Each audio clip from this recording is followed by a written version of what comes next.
It's a Oh, great day to buy a house. it's a great day. It would be even better if I wasn't so sunburned right now. I could actually go outside and enjoy it then. But no, that's just signs of a horrible sunscreen and a great weekend. Other than that, but yeah, I mean things are going great. Real estate market seems to be back in going full gear.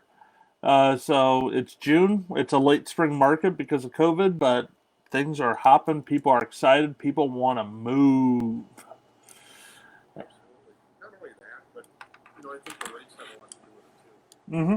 And I'll be the first to tell you that in full disclosure, I always tell folks, really, rate is not the biggest thing that you're looking for. Rate plays a part of it, but you're really looking for, the two questions, as I always say, should be how much is this going to cost me out of pocket at closing, and how much is this going to cost me out of pocket each month. Hmm. Um, that aside, I have one of our veteran clients. I locked him in the other day. He's supposed to close next week. Locked the rate the other day at 2.75. I have never, in 16 years of doing this, locked the rate that low. And he's extremely deserving. He's one of our veterans. He's a little bit older than I am. Um, and this is the first time he's used this VA loan. And so we helped him understand what it was about, helped him how to use it, and it's given a phenomenal interest rate. And that's going to drop what we originally thought his payment was going to be. When we started this whole process, we kind of guesstimated the interest rate. It's going to drop his payment by about $150 a month over what he thought he was Hmm. going to pay. So,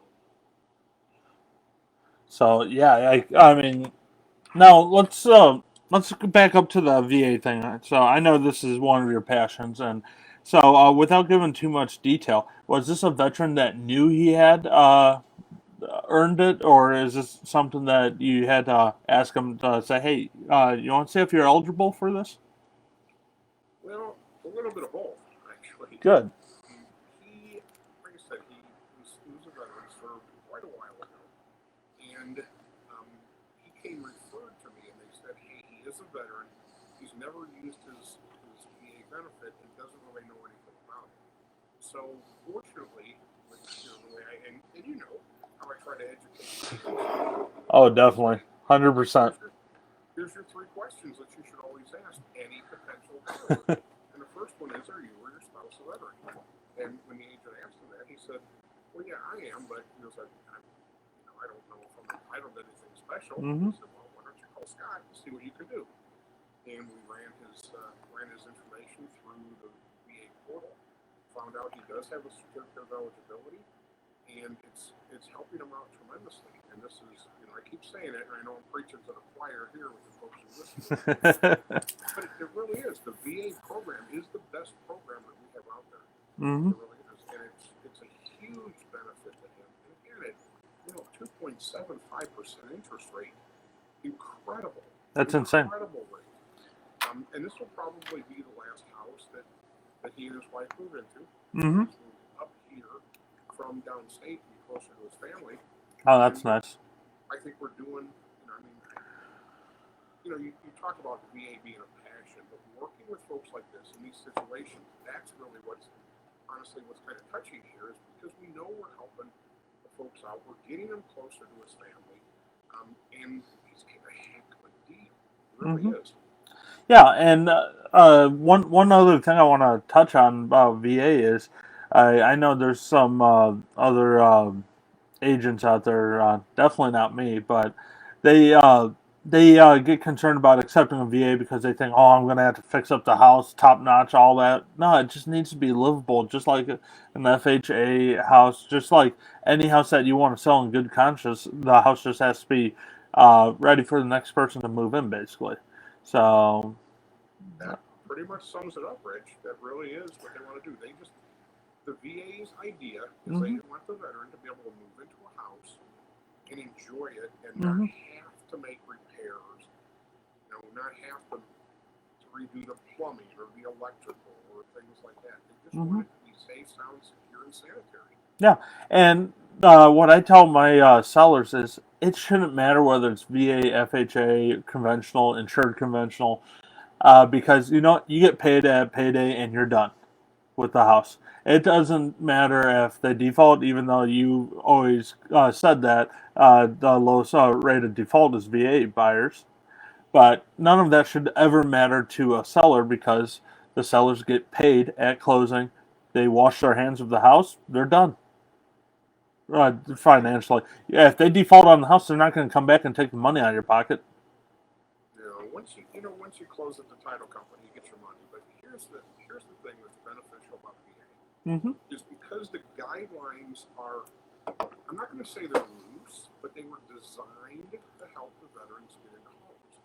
So the VA wants us as lenders to do everything we can to help the VA or to help the veteran get into a home. And part of that is a little bit looser standards for some things that they would accept or may not accept. So the chances of us getting a VA offer through and closed is actually a little bit better than it is for FHA or conventional or USDA. Mm-hmm. And because of the way with the appraisal, Tidewater. so it takes us about 10 days to get an appraiser back on conventional or FHA. In Indiana, the veteran or the appraiser has 5 days to return the appraisal to us once it's accepted. 5 business days, or at least they have to note it in the portal, which I can go in and look at just to stay updated. So we know what's going on. We can actually close these quicker than we can the other government loans or the conventional loans. Yeah, and that's saying something because every deal I've had with Scott closes fast. So, and I'm talking under 30 days, and sometimes it's closer to that number that starts with a 2. Uh, which is insane, especially when you get letters from other lenders saying, "Oh yeah, give us 40 to 45 days and we'll get it closed." Well, Scott's company has things streamlined and people get approved and approved the right way in a pretty fast amount of time. And when VA can even cut the time of appraisal down and it's even faster, that's amazing to me. Yeah, we've actually, my record on it was, I wrote up, took all the information, wrote up the pre-approval form, and this was the Friday that would be 2 weeks before the day after Thanksgiving, so 2 weeks before Black Friday. Okay. So I got the information, took the application, wrote everything up, I had it submitted to the processor that Monday morning. We closed the following Tuesday. So we closed 2 days before Thanksgiving. I am never going to promise that we will do that on a regular basis. Well, I mean, I'm just being honest. Oh yeah. It was one of those things where the other lender had dropped the ball, and we had to come in and help out. So I would never guarantee that we could do that. Could I tell you we could do it again? Yeah.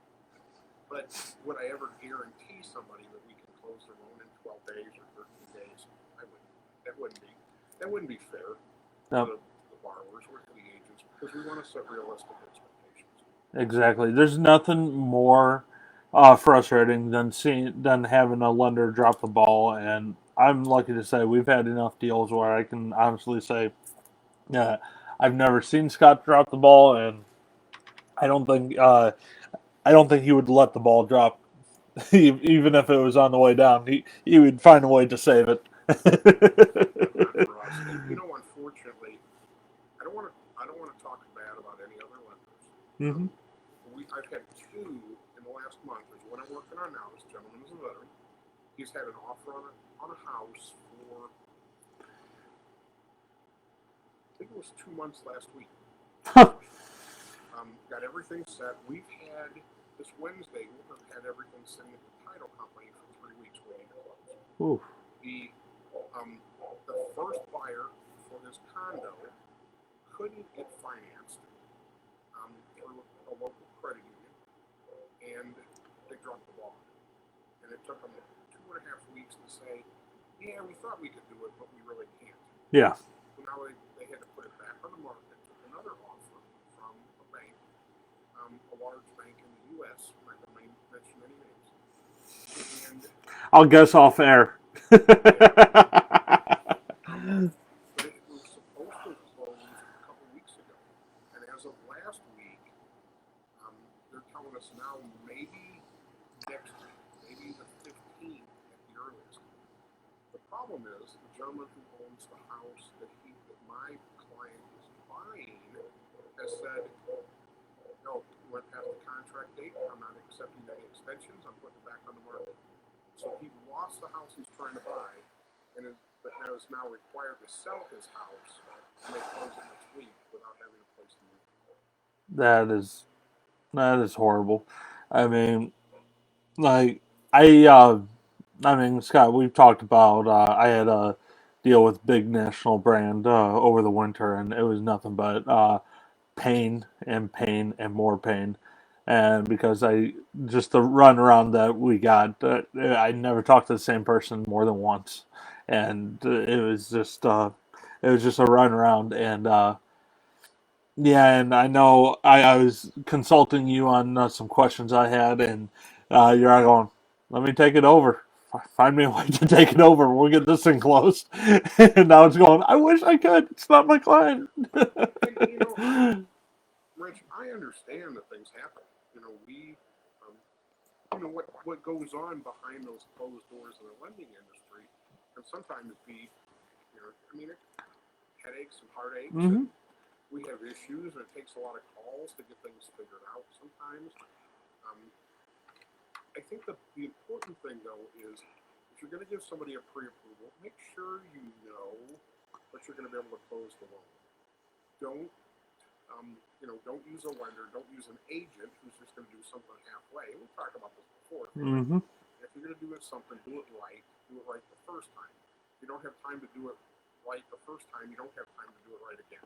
No, and that's one reason why you and I work so well together with our deals is because I make sure my clients' pre-approvals are solid before I try to show them houses and whatnot. Because first thing is I don't want my clients to get heartbroken because they either can't get a house or they lose a house that they fall in love with when we see it. So that's not good for anyone. B, I know your pre-approvals are harsher than most. I don't want to say harsh. Harsh is a bad, but it has more things that they have to fill out than the standard people do. So It's not really that they're more harsh. But, I know that was a bad choice of words, but yeah, we ask them to provide the supporting documentation so that we can enter it into the system and then run the automated underwriting system. hmm And it's because if we get an AUS approved, so what we're looking for something through Fannie Mae, Freddie Mac, that thing is we want an approval or we want an accept. hmm And that just means that what we have meets the lending guidelines. yeah, But it's the old saying, garbage in, garbage out. So if we don't have the right information, if I don't have what's really going on, if I don't have the right credit report and showing that they're paying things off or whatever hmm they're doing, if we don't have that in there properly, you're not getting a good approval at the end. And if we have that approval, my underwriter can look at it and say, great, Scott submitted this. It meets all the guidelines of the loan program what he's shooting for. So now I just need to go back in, and the underwriter's saying this, I just need to go back in and re-verify that what Scott put in was right. hmm And normally I tend to be pretty conservative. So once in a while I'll get that, hey, you put in that they make $4,000 a month, but I calculated and they're at 4,400. So well, I didn't include any overtime. I didn't include any bonus because that way I know that if we can qualify them on just their base, we can definitely qualify them with any other income we have there. So we exactly. want to be very conservative. And, I can tell you without patting myself on the back, I had shoulder surgery, so that's about as far as my arm goes up. But I have not had ever, have never had a VA loan that fell out once we accepted them, once we hmm gave them a pre-approval. Thankfully, because our folks listen. And in about the 16 years I've been doing this, we've had 3 of them that have fallen out because the borrower did something silly. Either they weren't truthful with us, or one of them went out and bought a car.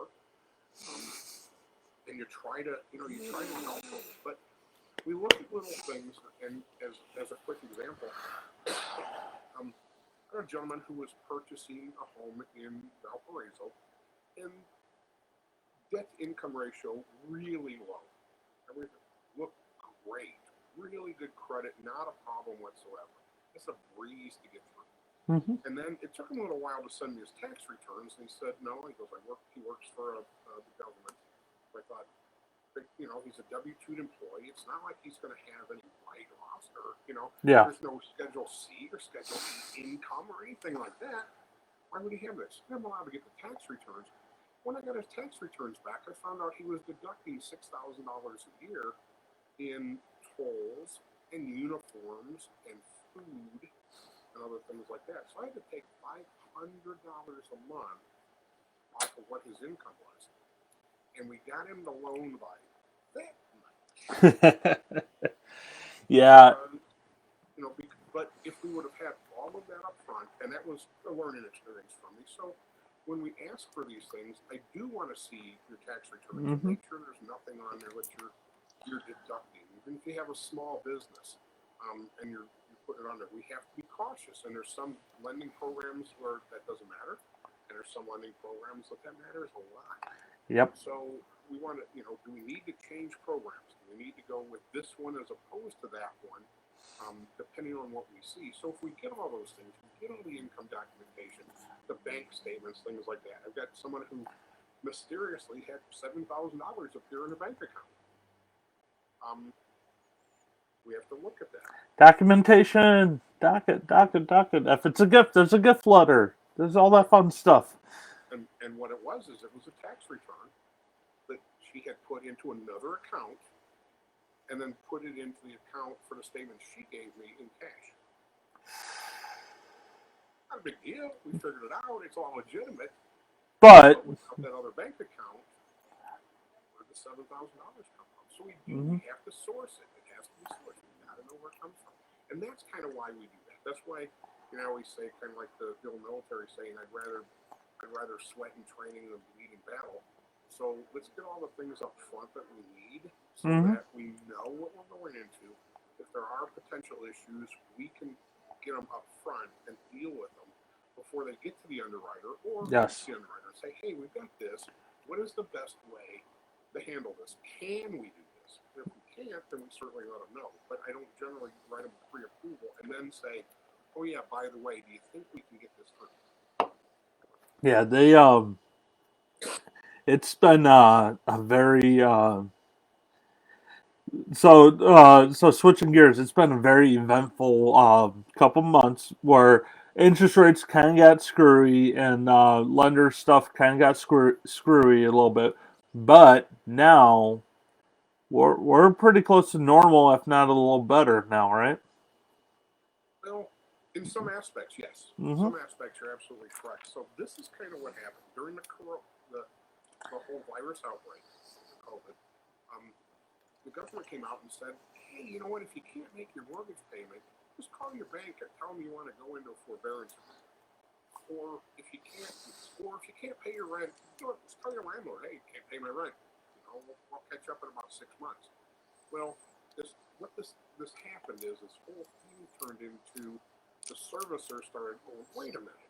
You just said that they don't have to pay us if they don't want to or if they can't.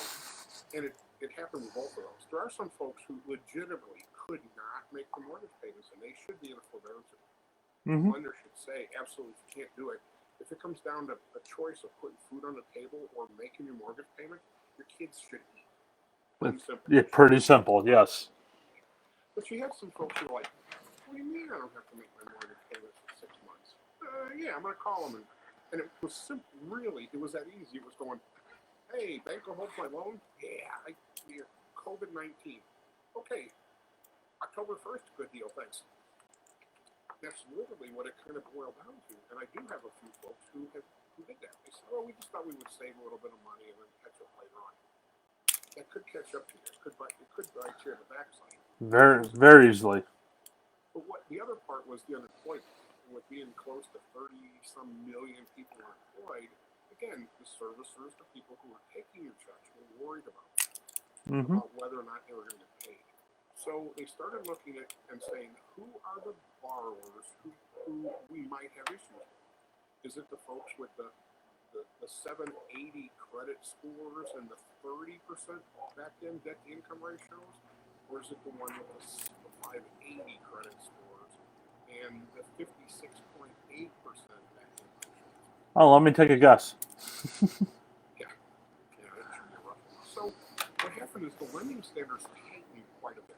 Yeah. And they said, if you're marginal, we don't, we can't help them. There's too much risk there.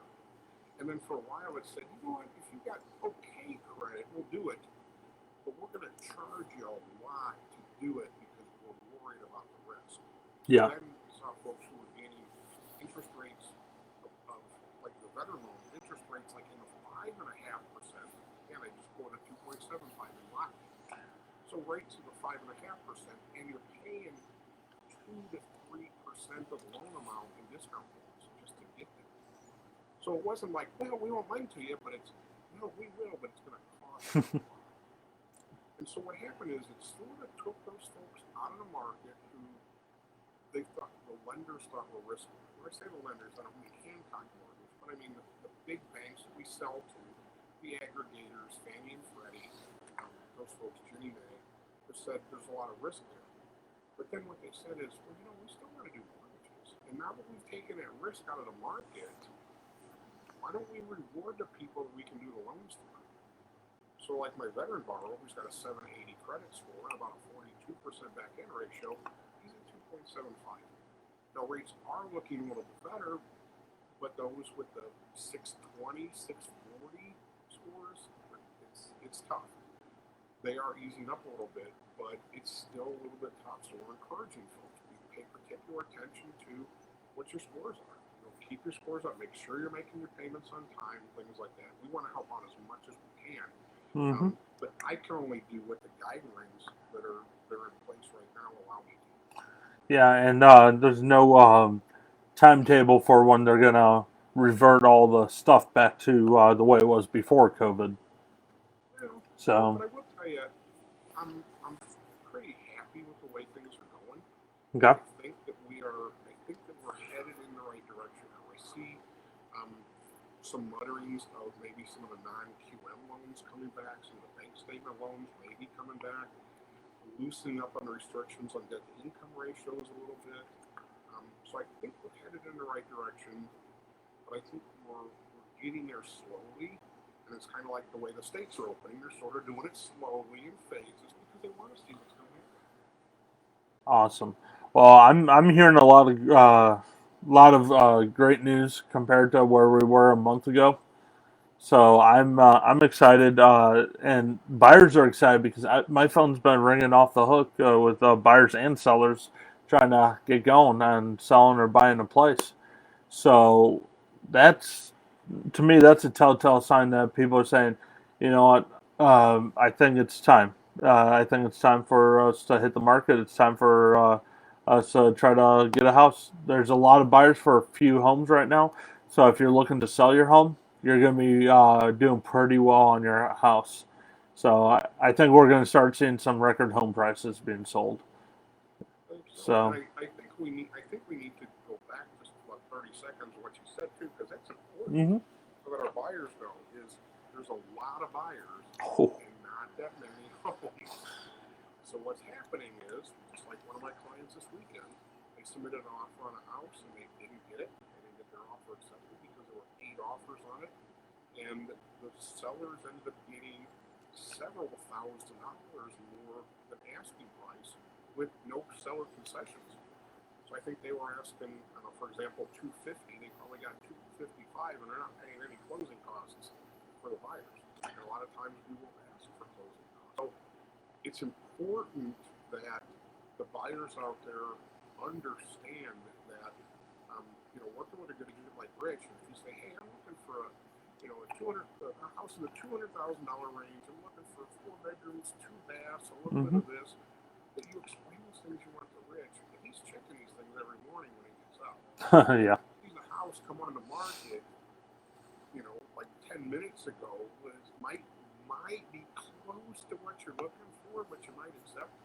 He's gonna be on the phone with you, going, hey, we need to go check this one out, because if you don't, other people are going to. I mean, it's starting to change now, but I mean, if I have it in my schedule where a house comes up on the market right now and it's available for showings in next hour, if I know it fits you and I have time in my schedule and everything, I'm going after this with everyone. Let's see. I don't know if we're still live. It says we're having trouble playing the video, so but it's still showing up on my Facebook. So all right. So I think that's just Facebook saying I'm getting a little long winded here. No, with good So information though, yeah. really good information. That, And the that other thing I would interject too is, much like you, when you're getting ready to go out and show a house to a client, someone that we're working together on, you're calling me, just bugging the heck out of this thing. I You're am. calling me saying, hey, we're going to go look at this house. There's a good chance we're going to offer full price. It's $175,000. Can you run us through, make sure that they're going to be qualified for it, make sure it's good, and if we go over there and we like it, we're going to sit down and write an offer on it, so can you get me a pre-approval so we can look at it right away? Yep. Talk about it. Hey, yeah, let's, if it's something that's close, let's look at the property taxes. Mm-hmm. Send me the address. Let's make sure everything looks okay. I'll plug those numbers in, run it through the automated system. As long as we get it approved, I can say, hey, Rich, you know what? Yeah, let's do this. As long as the property taxes are under this, and if you need to go up a couple $1,000s, we're okay to do that. Try to stay under this number. So, it's teamwork. Yeah. We're working together with our clients to help them out as much as we can. So, Oh yeah.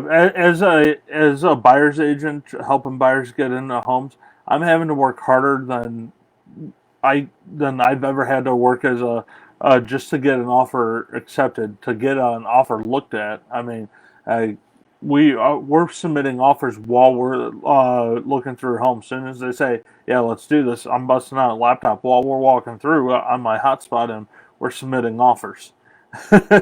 And at the same time, I'm calling Scott saying, "Hey, email me and this agent a pre-approval letter with this amount and whatnot." So like we're rolling fast, and but because especially at under $400,000, homes are just flying right now. So you're lucky if they're on the market for more than 3-4 days right now if they're priced correctly. So,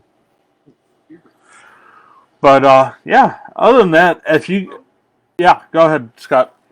well, I was going to say, with that in mind too, like Rick said, if you're thinking about selling your house, not only do you need more inventory, now might be a great time to know what you can probably get top dollar for. Um, Especially if you're looking to downsize. Absolutely.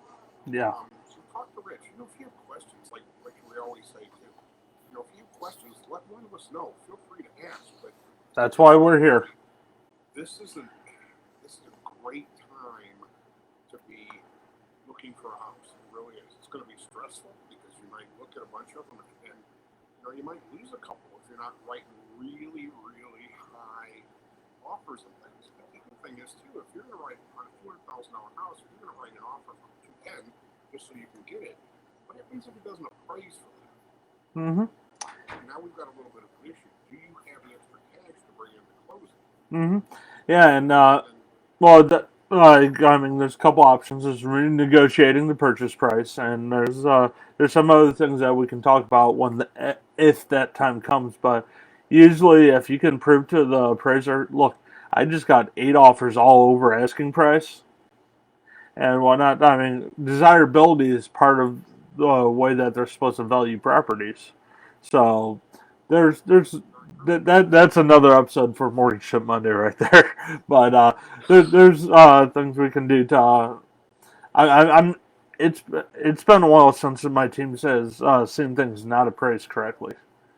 So yeah, and it's not something that happens a lot, no, but it's the idea that you don't want to just go out and make a crazy offer just to get it accepted no. because it makes it a little bit harder down the road. That's all. Yep. But yeah, having said all that, if you guys have any questions, feel free to message Scott or myself. He's tagged it on this post, and we'll get to your questions next week, if not sooner. Other than that, that's Scott Swinford with Hancock Mortgage. I'm Rich Sassman with Century 21, and I hope to hear from everybody later. Yeah, what's up? Did you have something? No? Yeah, no, I was trying to figure out what my was. Hancock Morgan. You must be reversed. All right, everybody. Have a great week. We'll see you next Monday.